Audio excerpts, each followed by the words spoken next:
Hi, I just thought I would explain a few quick things with the RV. So, if we go in, there's two doors here. That one like locks in place like that, and then they stay together. All right, so there's a step that comes out. However, you have to go in here and flip on this switch right here. That makes that come out. You will need to make sure that that is closed, or that's back in before you drive off. So then coming in here, to turn on the lights, you'd push this aux battery. It's kind of hard to see.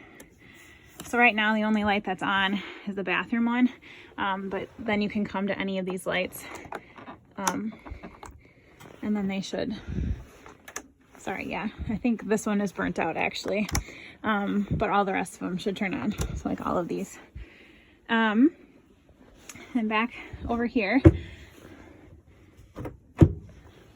so at this main panel you can look at all your levels. So your freshwater, your gray tank, so this freshwater is full, your gray tank is low or empty, black tank empty, gas is full, main battery fully charged, and auxiliary battery fully charged.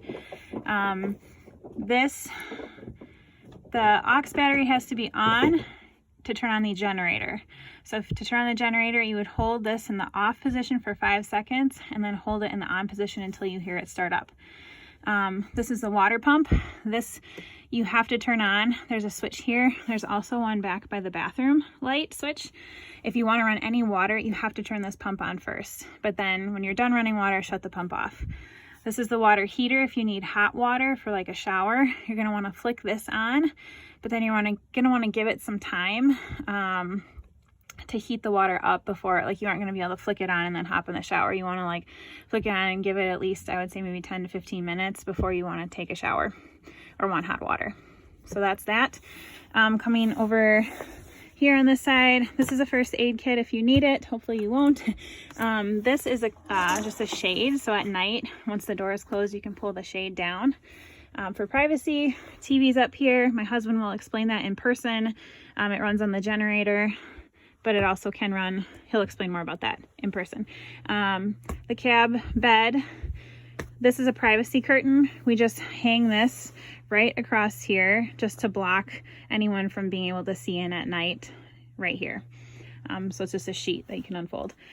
The ladder is right there, that just pops out, and it has these little hooks. Okay, those just go right in here.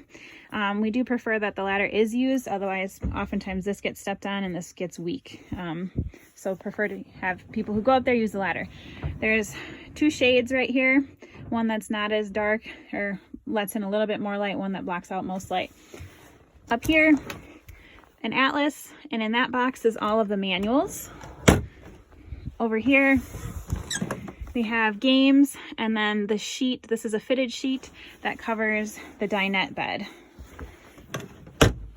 Thermostat that works with the generator, temperature, heat, cold, etc.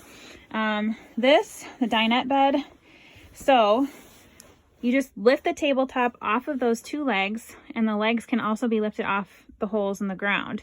You lay the poles flat on the carpet, and then there's a ledge.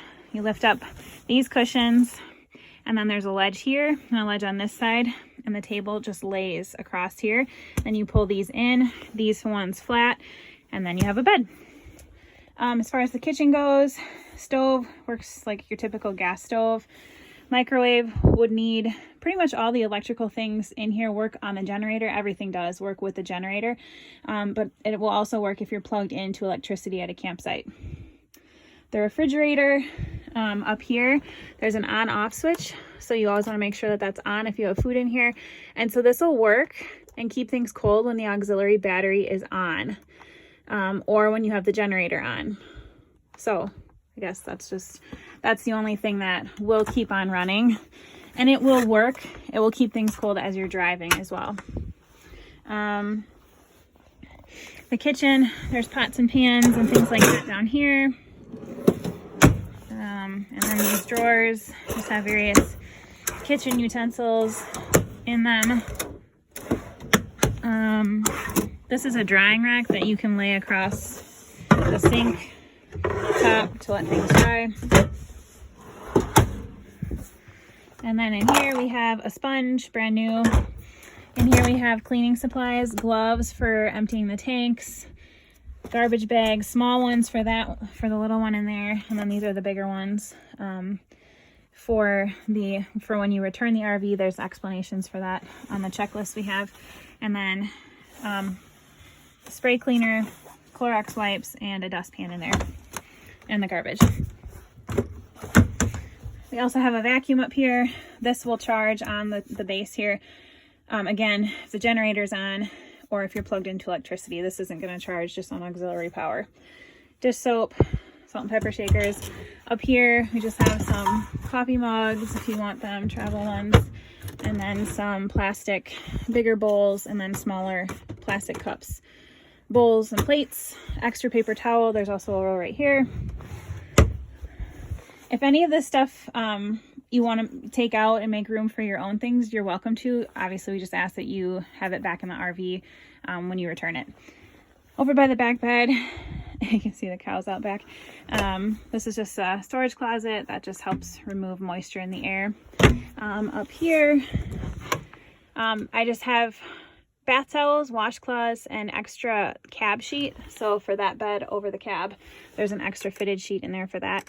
And then there's also extra hand towels in there too. These two are empty.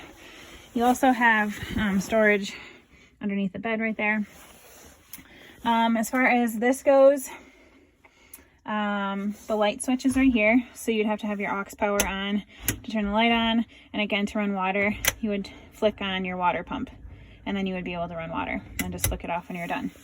And then in here, this is the thing that you put in the toilet. So after you empty the black water, you're going to want to put 2 ounces of this into the toilet.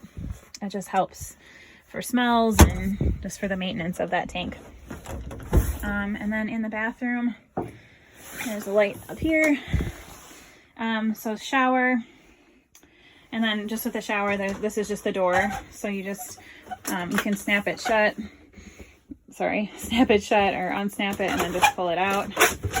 And then the toilet, you always want to keep a little bit of water in the toilet, and how you do that is just by pulling this little lever just a little bit. If you want to flush, you pull it all the way down, okay? Keeping a little bit of water in the toilet helps just minimize the smell in the RV. And then up here, extra toilet paper rolls. Hopefully, I think that should definitely be enough. And it is RV specific toilet paper, so if you would run out, I mean, you can always message us, but we do need it to be RV, like septic safe. So that's the bathroom. And I think that's it.